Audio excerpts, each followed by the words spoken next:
El día de hoy, mis hermanos y amigos, vamos a continuar con las cartas pastorales. Y quizás si usted escucha la palabra pastoral o pastor, quizás usted podrá decir, bueno, entonces este sermón no es para conmigo, no es conmigo. Yo no soy pastor, quizás usted dirá, ni siquiera soy cristiano, pero aquellos hermanos y amigos que han venido regularmente se han dado cuenta de que el hecho de que sea dirigida a un ministro no quiere decir que ya no tenga implicaciones para nuestra vida como cristianos o como hombres. Así que quisiera continuar entonces de esta manera en Tito, capítulo 2, versículo 15, hacia el capítulo 3, del 1 al versículo 8.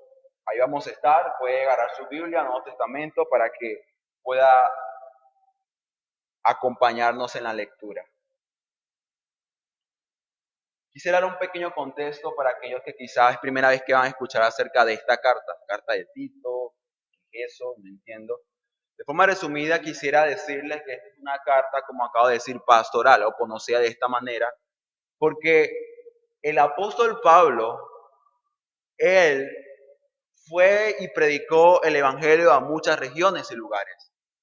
Pero sin embargo, mi hermano y amigo, hay que considerar de que él no estuvo solo. Él tuvo hombres que le colaboraron en la obra del ministerio. Entre estos hombres destacados tenemos a Tito. Tito era un joven colaborador del apóstol Pablo. Y Pablo, mi hermano, como un buen padre espiritual y guía espiritual, quiere que este joven, este siervo de Dios, tenga las herramientas suficientes para llevar a cabo su ministerio, su llamado, como el Señor lo requiere y lo demanda. En el contexto de estas exhortaciones y guías del apóstol Pablo al joven Tito, hallamos, mi hermano, una riqueza en cuanto a lo que debería ser el ministro o el pueblo de Dios, pero también de lo que debería ser la iglesia. Si se da cuenta, entonces hay una conexión, mi hermano, hay una relación sí o sí de lo que es el ministerio pastoral y lo que es la iglesia local. ¿Por qué? Porque todos ellos juntos, aunque miembros distintos unos de otros y funciones sean también distintas, todos somos un cuerpo en Cristo Jesús. Y en cuanto a esto, mi hermano, déjeme decirles que la isla de Creta era un lugar bastante hostil. No se crea que la isla de Creta era la isla más hermosa y agradable de ese entonces. No, mi hermano, en esa isla había hombres rebeldes, hombres mentirosos, hombres engañadores, hombres estafadores. Y en ese contexto, ¿qué debía hacer la iglesia, mi hermano? Ahora cambio la pregunta. Hermano, ¿qué debería hacer usted? ¿Y qué debería hacer yo como pueblo de Dios en un mundo mentiroso, hipócrita, rebelde, inmoral? ¿Qué debería hacer yo? ¿Qué deberíamos hacer nosotros como pueblo de Dios? Mi hermano, el llamado es claro. El llamado es a redimir cada esfera, mi hermano. El llamado es ser luz en medio de tantas tinieblas. Pero tristemente la iglesia no logrará este trabajo de influenciar a sus comunidades, a sus vecinos, a su trabajo, en su universidad y a donde vaya, si no entendemos que la gracia del Señor me llama a mí y me enseña a vivir una vida santa, una vida santificada, una vida de piedad y de integridad. ¿Pero por qué? Ya Pablo le dijo a Tito, ¿por qué razón? Porque esto, una vida santa, pura, piadosa, es conforme a qué? A la sana doctrina. Luego también dijo, versículo 11 del capítulo 2, porque la gracia de Dios que trae salvación a todos los hombres, está hablando del evangelio, de la cruz de Cristo, mi hermano, de tu salvación, de mi salvación, esa gracia, ¿qué hace? Nos enseña a renunciar a toda impiedad y a los deseos mundanos, para que vivamos una vida sobria, justa y piadosamente. Bueno, mi hermano, esa exigencia, ese llamado de una vida justa, piadosa, es la misma que hoy, en esta mañana, volveremos a recibir. ¿Se da cuenta, mi hermano? Es importante, es vital. Pablo conocía a la isla, sabía cómo era. Y cuando más abunda el pecado, mayor hay una oportunidad para que la gracia de Dios alumbre en esos lugares. Y ahí es donde el apóstol Pablo entiende que la iglesia debe cumplir un rol importante en ese contexto cultural. Por esa razón, el enfoque que hoy hace el apóstol Pablo en cuanto a la vida de santidad y justicia, ¿saben dónde se aplica? ¿En qué contexto? Mi hermano, en el contexto público, en el contexto civil, ¿sabe? Eh, Tristemente hay muchos profesantes de la fe cristiana que tienen un dualismo en su mente, ¿no? En su corazón. Están fragmentados, es como que si hubieran dos islas, separadas por un algo más. Bueno, a la iglesia es la iglesia, es algo sagrado, pero con sacar de la iglesia ya lo demás, bueno, ahí vemos cómo se hace, ¿no? Entonces, ¿qué sucede con esto? En la iglesia trato de moldear mi vida a los principios que la iglesia abraza. O sea que pretendo vivir una vida justa o piadosa, ¿no? Externamente hablando. Pero en el trabajo, en el hogar, en la universidad y donde estés parado, ya te olvidaste de eso. Ya te olvidaste que eres iglesia, que eres embajador del reino de Dios, que es representar a Cristo, porque vives como quieres. ¿Sabe algo, mi hermano? Aquí claramente veremos esta mañana que en ese entorno civil, donde tú te relacionas con otras personas que en su mayoría no son cristianos, todavía debe presentarse una vida de piedad, una vida de santidad. Y quisiera que eh, entendiera que no es algo opcional, mi hermano, es algo demandativo de parte de la gracia a la cual hemos sido partícipes por la misericordia de Dios. Por esta razón, mi hermano, el título de este sermón es Un ciudadano de buenas obras. Un ciudadano de buenas obras.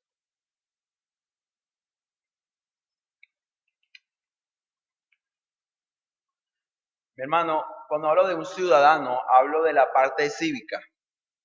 Hablo de que sí, somos peregrinos y extranjeros, esperamos el, el reino de Dios y que su justicia y su trono se establezca en este mundo.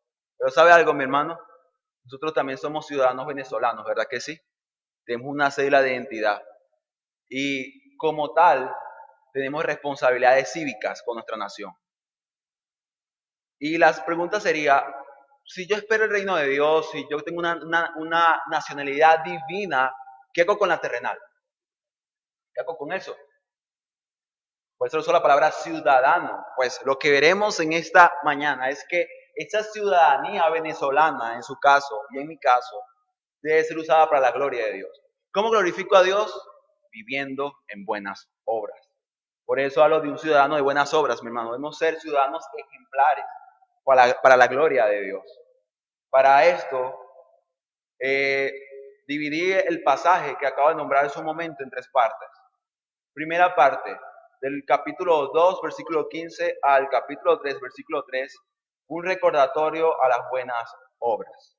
Un recordatorio a las buenas obras.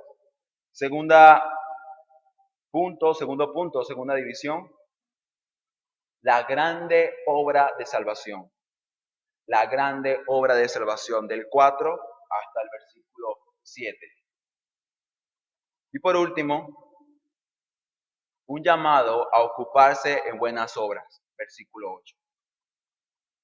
Habiendo dicho esto, mi hermano, si quisiera que de esta manera me acompañara a proceder a leer la primera parte, un recordatorio a las buenas obras. Tito capítulo 2, versículo 15. Y esto habla y exhorta y reprende con toda autoridad. nadie te menosprecie. Luego dice, capítulo 3, recuérdales que se sujeten a los magistrados y autoridades, que obedezcan, que estén dispuestos para toda buena obra, que a nadie difamen, que no sean contenciosos, sino amables, mostrando toda mansedumbre para con todos los hombres.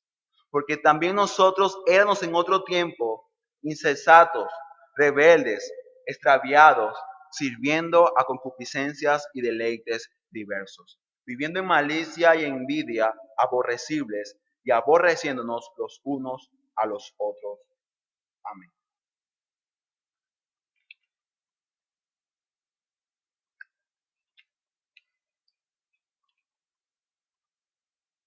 El apóstol Pablo culmina el capítulo 2 diciendo, habla, exhorta y reprende con toda autoridad.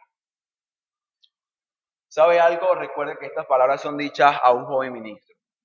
Por lo que la aplicación primaria de estas palabras es a uno que es pastor de iglesia local, a uno que está al frente del pueblo de Dios.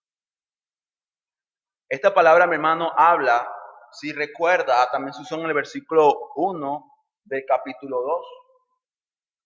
Y lo que estas palabras o estos verbos dan a mostrar es el carácter y el llamado que el ministro tiene como pastor del pueblo de Dios. Mi hermano, en el versículo 1, capítulo 2, Pablo fue claro y dijo a Tito, habla sin temor. ¿Por qué? Porque debes pedir que la iglesia viva conforme a la sana doctrina. Conforme a la sana doctrina. ¿Sabe qué significa eso, mi hermano? Tener que pedir resoluciones. Significa, mi hermano, pedir que la iglesia accione, que el pueblo de Dios accione. ¿Y sabes algo, mi hermano? Tristemente eso hoy día se ve como legalismo, como ser fariseísta o ser fariseo, de estar encima de otros pidiendo, demandando cosas. Pero ¿sabes algo, mi hermano? El líder espiritual, tanto en el hogar como en el pueblo de Dios, está llamado a hablar, no a quedarse callado y a ser indiferente ante los problemas que la iglesia está viviendo. Nuevamente dice, esto habla. Ya se repitió esta palabra varias veces. Pero esta palabra de hablar o de comunicar algo, ahora va acompañada de otros dos verbos. Exhorta y reprende. Estos tres verbos lo que nos muestran y lo que hacen es identificar la necesidad de proclamar, que es hablar, de aplicación, que es la palabra exhortar, y también la de corrección, que es la palabra reprender. Mi hermano, todo esto que se pide y se requiere, debe hacerse con autoridad. Y quizás usted puede pensar y decir, pero estás hablando que alguien tiene la osadía de venir y prácticamente introducirse en mi vida y hablarme algo que no estoy haciendo bien, y además de eso debe, además de proclamarme, debe aplicar esa verdad, ¿no? Esa enseñanza a mi vida, y luego si he hecho un pecado también tiene la facultad de reprenderme. Sí, mi hermano, sí la tiene. Y creo que no haya aquí una mala interpretación, porque mire lo que dice, con autoridad. ¿Se da cuenta? Mi hermano, hablar con autoridad y hablar con patanería o gritos es algo muy distinto. ¿Sabes por qué? Porque esa autoridad con la cual Pablo le dice a Tito que debía hablar, exhortar y reprender, esa autoridad no fluía de él. No le dice Pablo a Tito, oye Tito, ve, échale golpe a esa gente, porque es que tú estás ahí frente de eso. No, no. Recuerda, habla y exhorta y reprende. ¿Pero qué? ¿Qué es lo que Tito tenía que exhortar? O sea, ¿a la luz de qué tenía que hacerlo? Recuerda, a la luz del Evangelio, de la sana doctrina. ¿Recuerda? Versículo 1 del capítulo 2. Así que lo que estamos aquí hablando es que la autoridad que el ministro tiene, y de hecho, mi hermano, usted también la tiene en el Señor, es una autoridad que fluye. ¿De dónde? De la palabra de Dios. ¿Se da cuenta? La palabra, mi hermano, reviste al hombre de autoridad. Es la palabra, es la verdad de Dios. ¿Y sabes qué lleva esto, mi hermano? A tener que cuidar a la iglesia incluso de menospreciar esa palabra, esa exhortación y esa reprensión. ¿Pero por qué? Él lo dice, Tito, que nadie te menosprecie. La palabra menosprecio, mi hermano, significa darle poca importancia o decir, fastidio, como que ya no quiero saber nada de ti, aléjate, te tengo en poco, es tener a alguien en poca estima. Eso es la palabra menospreciar. Y sabes algo, mi hermano, cuando vamos a la palabra de Dios, en cuanto a lo que es este punto de no menospreciar, hay distintos pasajes donde precisamente la Escritura nos hace ver de que la iglesia debe accionar cuando los hermanos rechazan la exhortación y la represión por la palabra de Dios por una falta que se ha cometido. Todos sabemos y conocemos en su mayoría Mateo capítulo 18, ¿verdad que sí? ¿Y por qué se lleva a cabo ese proceso? Por amor al hermano que ha fallado. ¿Y por qué el proceso a veces toca progresar, o sea, con dar un paso y luego otro y seguir dándolo? ¿Por qué hay que hacerlo? Porque el hermano está menospreciando la exhortación y la corrección. Así que lo que dice la palabra, según Mateo capítulo 18, es que la iglesia está revestida de esa autoridad. O sea, usted, hermano, cada uno de ustedes está revestido de esa autoridad para llevar al hermano ¿a dónde? A lo que tú crees o piensas, no a lo que la palabra de Dios dice. Es su palabra. Por esa razón cuando vamos incluso a pasajes como que segunda de Tesalonicenses del 3, del 14 al 15 dice, y si alguno no obedeciere a nuestra palabra por esta epístola, ¿qué dice? Notad al tal y no lo tratéis para que se avergüence. Empero no lo tengas como enemigo, sino amonestarle como a hermano. ¿Se da cuenta? Hay que accionar. Y Tito, con esa autoridad en la cual había sido revestido, debía pedir a los hermanos que no rechazaran la palabra de Dios, la exhortación. No quiero que entienda dos cosas. El ministro, el siervo del Señor, tiene autoridad.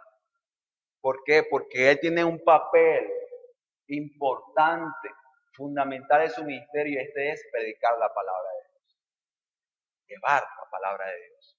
Y esa palabra que él predica, así es la que él está predicando fielmente, ella le reviste de autoridad para que hable, para que proclame la bendita palabra de Dios, para que también aplique esa palabra a la vida de los hombres y además de esto corrija a través de la palabra del Señor.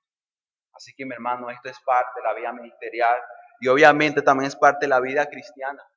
El Señor dice su palabra, exhortemos unos a otros. El Señor dice su palabra, debemos consolarnos unos a otros. Así que claramente nos muestra, mi hermano, que esto no es algo ideado o pensado por hombres, es algo que Dios ha requerido y ha pedido a su iglesia. ¿Por qué, dirá usted? Fácil. Para la santidad del pueblo. Por eso, mi hermano. Mi hermano, el pecado debe ser erradicado de nuestras vidas, de nuestra iglesia. El pecado es pecado y ante Dios debemos presentarnos y pedirle de su gracia para que sean mortificados para la gloria de su nombre. Pero luego dice, capítulo 3, recuerda que se sujeten. O sea, ya va Tito, todavía no he terminado Tito. Todavía hay otras cosas que la iglesia decreta, los hermanos de Creta deben tomar en cuenta. ¿Y qué es esto, mi hermano? Los hermanos de Creta debían sujetarse a las autoridades civiles. Usted quizá puede decir, ok, sí, hay que sujetarse, pero hermano, considere el contexto cultural e histórico de esa isla. Mi hermano, esa isla, ¿sabe cómo era conocida? Como una isla de mercenarios. Como una isla donde si tú ibas, tú podías conseguir fácilmente estafadores o asesinos violentos. Y tú puedes creer o pensar que en una isla como esta realmente las autoridades podían ejercer una correcta administración, que en esta región realmente se respetaban las autoridades que ahí estaban establecidas. ¿Usted cree, mi hermano? Yo creo que no. La tendencia de estos hombres cretenses era rebelarse en contra de las autoridades. Pero, ¿sabe algo? A los que Pablo escribe por medio de Tito, que tenía que exhortarlos a ellos, eran ciudadanos de Creta, ¿sí? Pero ahora eran hijos de Dios. ¿Y sabes algo, mi hermano? Eso debe cambiar tu vida. ¿Has recibido la gracia de Dios? Su misericordia, su perdón. Tu vida debe cambiar. Y quizá usted piensa un poco en eso y quizá los hermanos, bueno, sí, que diga el Señor. Y esa tendencia de tantos años de quizás ir por el camino, eso es un ejemplo ilustrativo del hoy, que yo ya por el camino, yo siempre me pasaba las luces, no me importaba. Eh, no me importaba yo con respecto a pagar cosas, yo siempre era muy mala paga, dejaba algunas cosas y lo pagaba cuando quería, o a veces ni siquiera lo pagaba tampoco. Yo era una persona quizás antes que gritaba, que era fácil de airarse, enojarse con las personas, que injuriaba y atacaba a otras personas con mis labios. Hermano, esa era como la forma como ellos vivían, los hermanos de Creta en otro tiempo. Pero ahora, lo que la gracia de Dios enseña, que era una gracia que ellos habían recibido, era que tenían que sujetarse a esos magistrados. Y sabe algo, esta demanda cívica no es nueva, ya la hemos visto reflejada en otros pasajes de la Escritura. Si vamos a Romanos, puede buscarlo en su Biblia, Romanos capítulo 13, versículo 1. Pablo le dice a los hermanos de Roma, y ojo el contexto, hermanos de Roma, que eran perseguidos por el imperio romano. ¿Qué le dice el apóstol Pablo a estos hermanos? Bueno, hermanos, ustedes deben hacer un grupito y rebelarse en contra del César y revocarlo para que el reino de Dios se establezca en Roma. No. ¿Sabe qué le dice? Le dice, toda alma, toda persona se someta a las potestades superiores.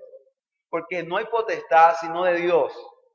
Y las que son de Dios son ordenadas. Así que el que se opone a la potestad, a la ordenación de Dios se resiste. Y los que resisten, ellos mismos ganan condenación para sí. ¿Se da cuenta de lo que dice la Escritura?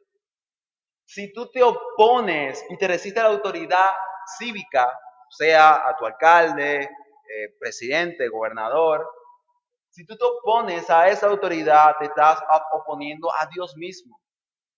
Wow, mi hermano, esto es una implicación realmente increíble y profunda. Entiéndelo. Debemos sujetarnos a autoridades porque, aquí lo dice, porque toda autoridad procede de Dios. Toda autoridad, toda. Es que este hombre, oye, este alcalde es un ladrón, es insolente, es insoportable. ¿Cómo yo debo sujetarme? ¿Por qué yo debería sujetarme a él? Bueno, no lo hagas por él, no lo hagas por él. No, de hecho, si lo haces por el hombre, nunca lo vas a estar dispuesto a hacer, no lo hagas por él. Hazlo por Dios, por su gloria. ¿Sabes por qué? Porque si él hace lo que quiere, lo siga haciendo, pero él tendrá que rendirle cuenta al que le permitió estar en ese lugar de autoridad. Recuerda el Salmo que Dios está en la reunión de los dioses, o sea, de los magistrados, de los presidentes, de los alcaldes. Mi hermano, todos tendrán que rendirle cuentas al Señor por cómo administraron lo que se le encargó. Pero tú y yo también tenemos que dar cuenta a Dios por cómo nosotros vivimos a la luz de la realidad de que esa autoridad había sido concedida de Dios mismo. Los hermanos secretas debían sujetarse, debían obedecer a las autoridades y magistrados. Aunque el 99% de los habitantes de la isla de Creta no lo hicieran, ellos tenían que hacerlo. Y quizás uno quizás dice, pero es que mi hermano, es que todo el mundo, mira, hermano, no pise la línea amarilla que acaban de decir que no debemos pisarla porque sería estar en un límite inseguro. Es una norma del ferro, no lo haga, hermano. El hermano puede decir, no, pero es que mira todos están en el borde del andén. ¿Qué importa, mi hermano? Hermano, no es que todos hacemos lo mismo. No, recuerda. Tú estás llamado a someterte, mi hermano, a la autoridad de los magistrados y autoridades. ¿Por qué? Porque Dios los ha colocado, mi hermano. ¿Sabía algo? Aunque ellos sean lo peor de lo peor, aún en su peor condición y estado, son un medio de gracia, ¿sabía? Porque si no hay líderes, si no hay gobernantes, si no hay presidentes, este país se iría a un caos mucho mayor. ¿Sabe? Hace falta que haya una figura representativa y de autoridad en las naciones, en nuestras comunidades, en nuestros estados. Así que, dése cuenta, mi hermano, debemos obedecer y someternos a estas autoridades, pero luego dice, estén dispuestos para toda buena obra. ¿Cómo eran estos hombres de Creta? Recordamos la palabra del versículo 12, capítulo 1. Dice, Pablo a Tito, ya esto lo dijo anteriormente, dijo uno de ellos, su propio profeta, ¿qué dijo? Los cretenses siempre mentirosos, malas bestias, vientres perezosos. Luego dice, y este testimonio es verdadero. Así que lo que este profeta dijo es así realmente.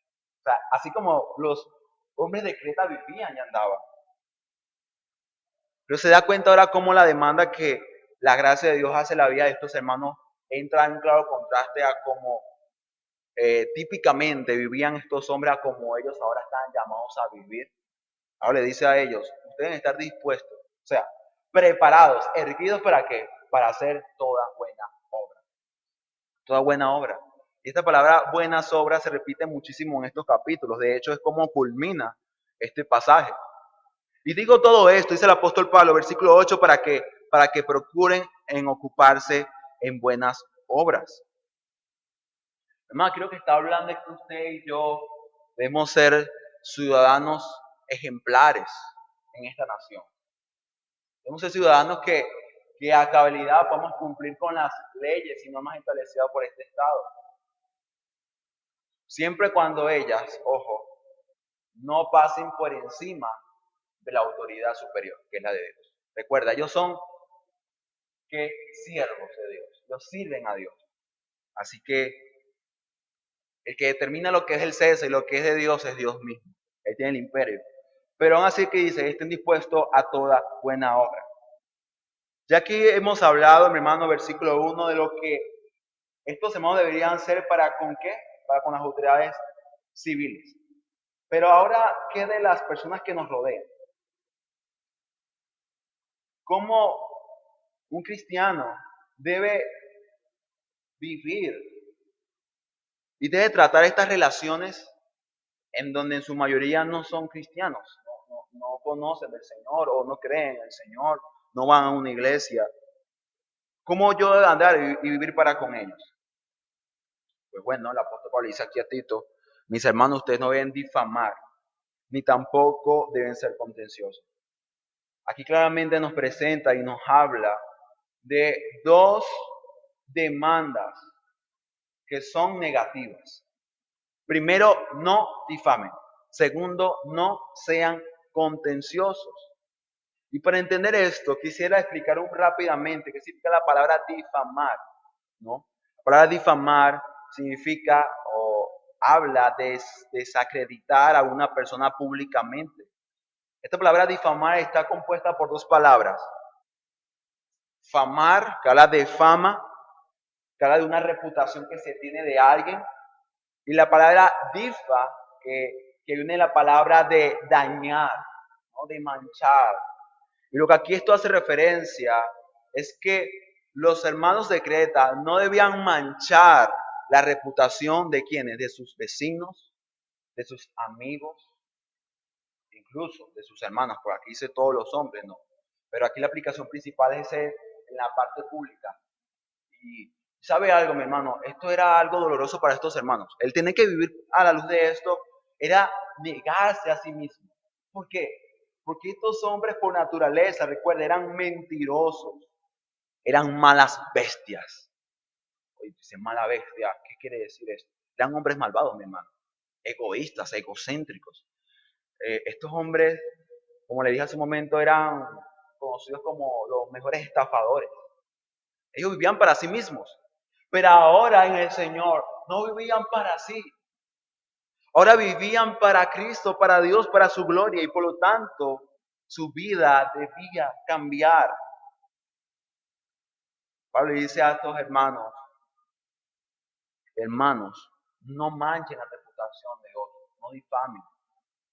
¿Sabes algo? El que difama normalmente lo hace con un rencor, con un odio, con una molestia en su corazón.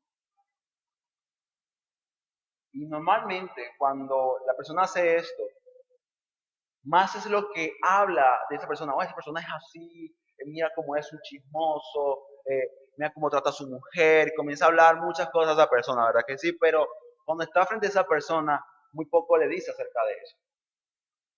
A sus espaldas que comienza, mira y esto. Y el problema es, mi hermano, es que es público, es público. Recuerda, difamar, defama. Tú haces público, no solamente tú lo vas a hacer, le dices a una persona y le dices a la otra, la otra, la otra. Entonces, ¿qué haces tú? Manchas la reputación de esa persona. ¿Sabes algo, mi hermano? Eso es algo que los hombres hacen continuamente.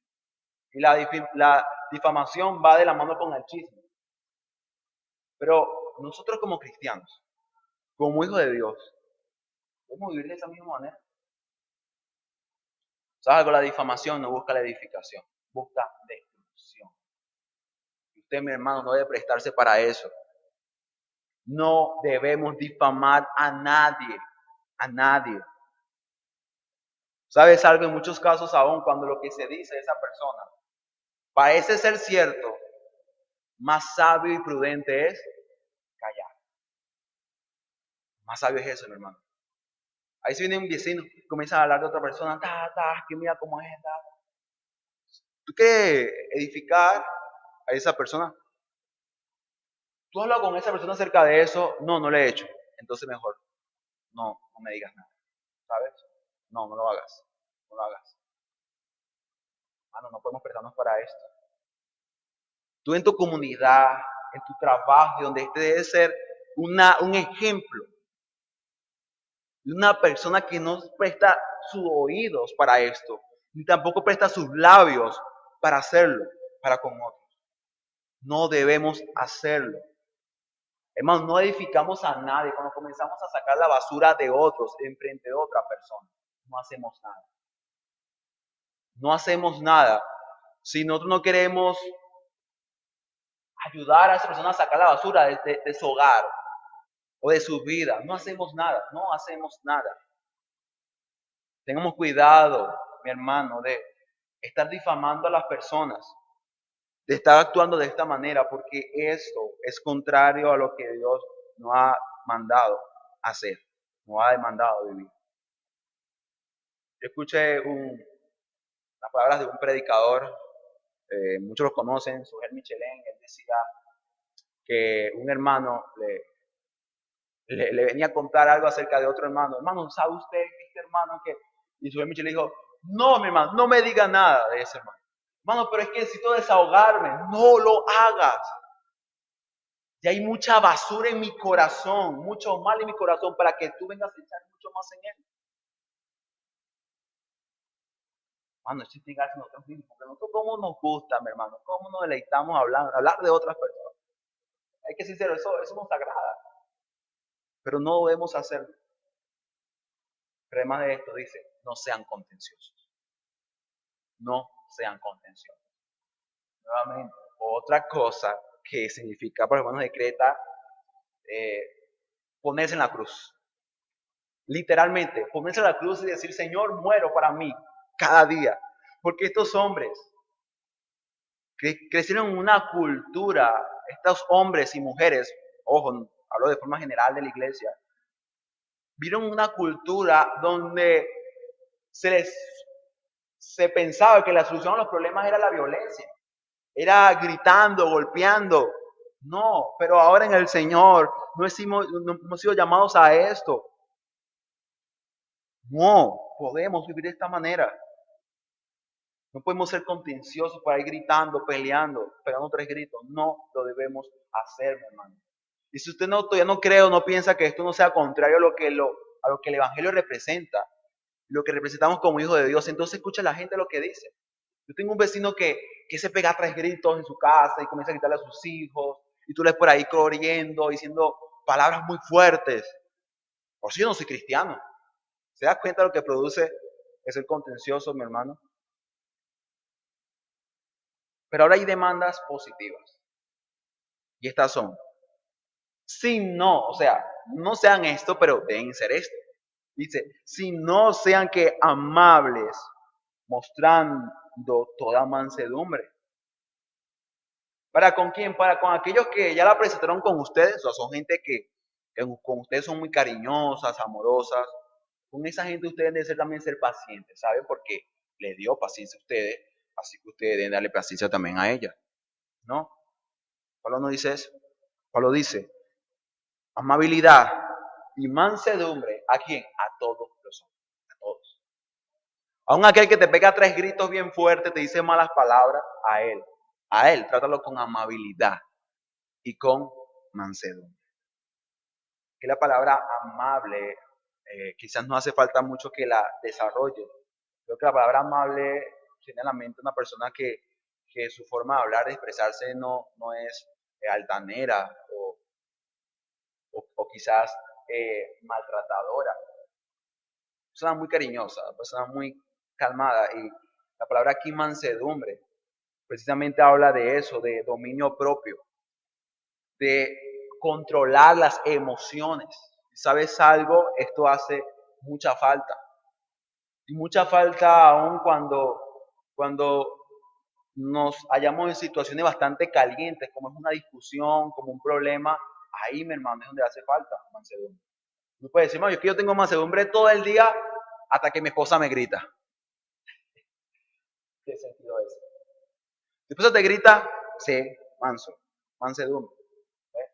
Controla, dominio propio, controla, sí, esas emociones y esa tendencia pecaminosa a responder de la misma manera. Sean mansos, haya mansedumbre en sus corazones. Y otro reto más para los hermanos, porque es que la población, me imagino esa población, toda esa gente dándose golpes, golpeándose y estos hermanos recibiendo golpes a cada momento. ¿Qué tenían que hacer ellos? ¿Dar otro golpe como hacían antes? No, no podían hacerlo, no debían hacerlo. Así que, hermano, dése cuenta lo retador que es vivir como Dios nos pide vivir. Hermano, eso es darse golpes todos los días. Y ojo, no son golpes físicos. De hecho, ayer hablaba con una persona y me decía, oye, hermano, explíqueme esto. Mi abuela se da golpes ella misma. Eso es correcto, eso está bien. Y yo, ¿era católica? Sí, era católica. Sí, ellos piensan que con el maltrato del cuerpo van a lograr algo, pero el problema está en el corazón. Así cuando hablo de darnos golpes, hablo de negarnos y de mortificar esa naturaleza pecaminosa que yace todavía en nosotros como hijos de Dios. Pero ¿por qué debemos ser amables y mansos con ellos? En este punto no voy a extender mucho por el tiempo, pero dice, porque también nosotros éramos en otro tiempo, ¿cómo?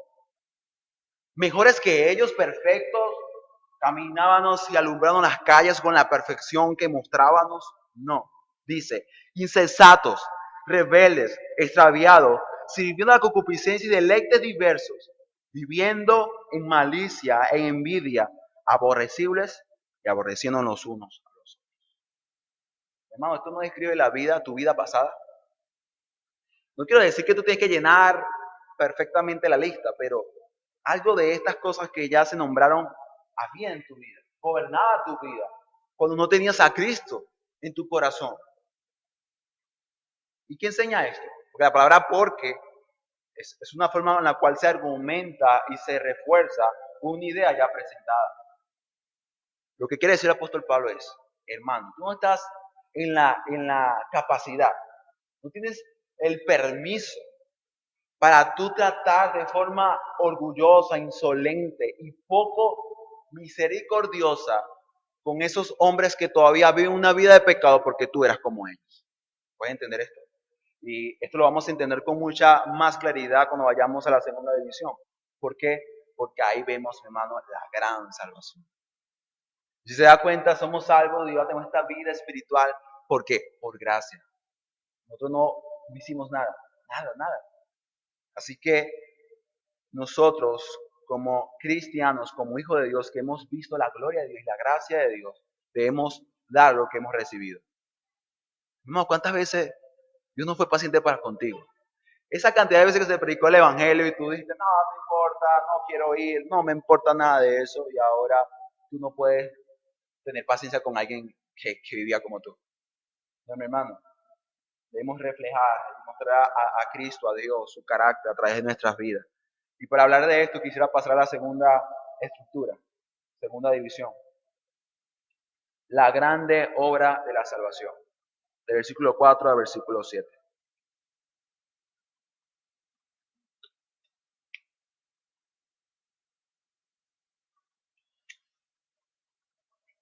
Dice la palabra del Señor. Pero cuando se manifestó la bondad de nuestro Salvador y su amor para con los hombres,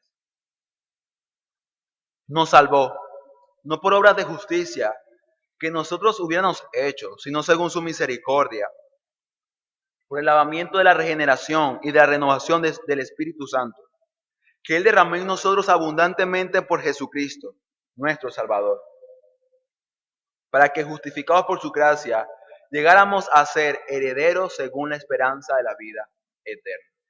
Hermano, en este pasaje se responden tres preguntas muy importantes. Primera pregunta, ¿por qué Dios nos salvó? Segunda pregunta, ¿cómo nos salvó Dios? Última pregunta, ¿para qué nos salvó? En solo estos versículos ya esas preguntas se responden. Y quisiera que se dé cuenta que lo que aquí Pablo está haciendo es presentando el Evangelio. En pocos versículos, de una forma concisa y completa, Pablo le está diciendo a ti y a mí qué es el Evangelio. ¿Qué es el Evangelio? Lo dice. Es salvación. Versículo 5. Nos salvó. Nos salvó. ¿Pero de qué, mi hermano? ¿De qué nos salvó? Pues bueno, mi hermano, nos salvó de una vida de rebeldía y de desobediencia. Nos salvó y nos rescató de una condición en la cual solamente podíamos vivir para el pecado, porque al pecado éramos esclavos. Pero también nos libró de él mismo. Quizá muchos no entienden esto, pero amigo, déjame decirte que Dios quiere salvarte por medio de Cristo porque quiere salvarte de él mismo, de su ira, de su justicia, de su santidad. Isaías dice que Dios es santo, santo, santo. ¿Sabes algo? No hay otro atributo de Dios porque Dios es glorioso y perfecto en cada uno de sus atributos, de sus cualidades como Dios, pero no hay un atributo de Dios que sea enfatizado como en la santidad. Santo, santo, santo. ¿Sabes por qué? Porque la santidad, mi hermano, ella, en lo que ella significa, ella arropa cada atributo de Dios. Dios es único. No hay otro como Él. Él es inmutable. Él es santo. limpio. Así que aquí lo que están presentando el pasaje es lo que dice Salmo 5:5. Los insensatos no estarán ante tus ojos, no lo van a estar. Así que si los hermanos en otro tiempo eran insensatos, rebeldes, extraviados, viviendo para su carne, ellos en esa condición, mi hermano, merecían el juicio y la ira de Dios, así como tú y yo la merecemos. Pero ¿sabes algo? Ahí viene la buena noticia. Buena noticia es la palabra pero. Sucedió algo. El mundo está lleno de oscuridad, sin esperanza, porque era pecador y merecía la ira de Dios. Pero Dios, mi hermano, intervino. El Dios ofendido, el ofendido, vino y se encarnó para morir por nosotros. ¿Se da cuenta? Dios, mi hermano y amigo, manifestó su bondad. Versículo 4. Manifestó su amor. Versículo 4. Versículo 5. Él manifestó su misericordia. Mi hermano, Él reveló su gracia. Y eso responde a la pregunta de ¿por qué Dios nos salvó? ¿Por qué lo salvó? ¿Por qué nos salvó? Quizás, mi amigo, tú podrás decir, bueno, es que quizás Dios ve algo bueno en algunas personas. O de hecho, yo quizás puedo esforzarme y conseguir esa salvación que yo necesito. O si yo me porto bien y no hago mucho mal, podré hallar gracia y misericordia ante Dios. Pero la realidad es que eso es una mentira. Porque Pablo dice en el versículo 5, Él nos salvó. O sea, fue Él. ¿Por qué? Porque no podemos ser salvos por medio de las obras. Lo dice, no por obras de justicia que nosotros hubiéramos hecho. No, no fue por eso. No fue por eso. Fue el Señor que nos salvó. Por su puro afecto y por su pura misericordia, Él lo hizo. Pero lo hizo, mi hermano, para revelar su misericordia y su gracia en nosotros. ¿Recuerdas Efesios capítulo 2? Luego de hablar lo que ya Dios hizo en nuestra vida, ¿qué dice el apóstol Pablo? Que esto fue para qué? Para que eternamente nosotros seamos un testimonio, una muestra de la bondad, de la misericordia de Dios, de la riqueza del amor de Dios. Para eso hemos sido salvos. Mi hermano, en la salvación, en el Evangelio no hay lugar para que nosotros digamos, yo hice esto, yo hice algo. No podemos intervenir de ninguna manera en la obra de la salvación. Mete un poco, dése cuenta. Si yo intervine, aunque sea un 1% en la salvación, ya no puede ser considerada como gracia, como regalo. ¿Por qué? Porque entonces yo trabajé con Dios en la salvación de mi vida. No, mi hermano. No, mi amigo.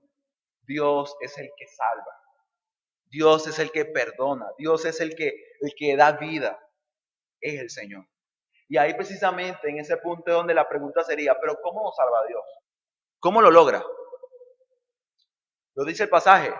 Por medio de Jesucristo. Por medio de Cristo. Es que nosotros hemos recibido la gracia del Señor. Y dice, nuestro Salvador. Cristo es el único camino, el único medio que te llevará al Padre. No hay otro, no hay otro. Pero quizás en este punto tú dirás, ok, sí, Cristo, por medio de Cristo, ¿qué hallo? Aquí dice, justificación. Fuimos justificados por su gracia, versículo 7. Somos justificados. La justicia perfecta de Cristo es imputada a mi cuenta. Y mi vida de pecado, ella como es imperfecta, totalmente y depravada, fue imputada a Cristo. Y por eso, mi amigo y hermano, es que Cristo murió de esa manera, por tus pecados. Él no pecó. Murió y pagó el precio de nuestra maldad. Pero ahora la pregunta sería, ¿y ahora qué? O sea, sí, Cristo me perdonó. Jesús, eres perdonado. Pero, ¿y ahora qué? ¿Voy a pasar toda mi vida viviendo de la misma manera? Si fuera así, entonces la obra era un poco incompleta. No, mi hermano, la obra de Dios es completa, es perfecta. Y ahí es donde dice que Él derramó abundantemente en nosotros, el Espíritu Santo. Porque por medio del Espíritu Santo somos regenerados, somos lavados y somos renovados. ¿Sabes qué está diciendo estas palabras, mi hermano? Está hablando de engendrar en nosotros una nueva criatura, una nueva creación. Mi hermano, entienda que de esta manera somos salvos. Pero también recuerde para qué nos salvó Dios. Dios nos salvó, versículo final, versículo 7, para que por su gracia, siendo justificados, seamos herederos según la esperanza de la vida eterna. Hemos sido salvados, mi hermano, para ser herederos juntamente con Cristo. Para eso hemos sido salvos. En conclusión, ¿qué debe producir el Evangelio? Esto en mi vida. Mi hermano, entienda que Pablo desglosa el Evangelio acá con el propósito de hacerle ver a sus hermanos que esa gracia y que esa bondad que Dios reveló a sus vidas, ellos están llamados también a mostrarla. Ellos están llamados a magnificar, de que cada uno de ellos fuera una réplica de Cristo, del amor de Dios, de la gracia de Dios. Ese es el propósito por el cual debemos admirar y deleitarnos en el Evangelio, porque ella sí o sí nos pide y nos llama a que esa misma gracia que recibimos también impartamos y demos a otros. ¿Cómo hacemos esto, mi hermano? Última división, un llamado a ocuparse a buenas obras. ¿Quieres magnificar el nombre del Señor? Entonces ocúpate en buenas obras.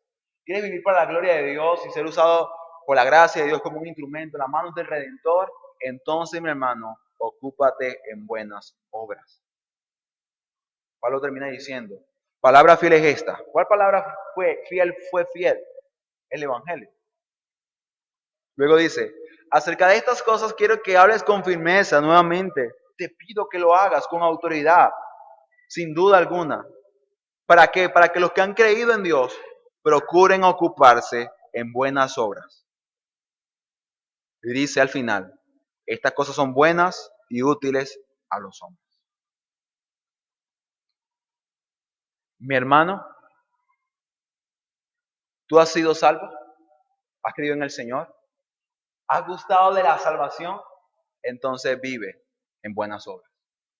Y recuerda, buenas obras no son las que tú crees o piensas que son buenas, no, es lo que la palabra de Dios te pide y te demanda. ¿Quieres vivir en buenas obras? Obedece lo que la palabra de Dios dice. No hay otro camino, no hay otra manera, no hay otra forma. Como decía un hermano, un predicador, si tú no eres celoso de buenas obras como cristiano, pasaron una de dos cosas. Cristo fracasó al salvarte. Algo Cristo hizo mal en tu vida que no está bien. Cristo fracasó. O la otra opción la otra situación sería de que realmente Cristo no ha salvado tu vida. Cristo no ha hecho nada en ti. ¿Sabes cómo, mi hermano? La primera opción sabemos que es antibíblica, es imposible de creer. La obra de Dios es completa y perfecta. Así que, mi hermano, si realmente has sido salvo por la gracia del Señor, ¿sabes qué debes hacer? Hacer esto, mi hermano. Ocúpate de las buenas obras. Sé celoso, anhela representar dignamente el Evangelio que proclamamos. A representar dignamente a aquel que nos salvó y que entregó su vida por nosotros. Y amigos aquí presentes, y ahora niños que están aquí en este lugar, entiendan que necesitamos un Salvador. Necesitamos. Y la palabra de Dios es clara y contundente al mostrar que aquellos que rechazan el regalo de la salvación, y ahí donde dice presentó y reveló amor para con todos los hombres, o sea, Dios ofrece esa dicha, ese privilegio a todos los hombres, pero no todos la aceptan. Aquellos que no la aceptan, su destino es claro. Nunca no estarán ante los ojos del Altísimo. No lo van a estar.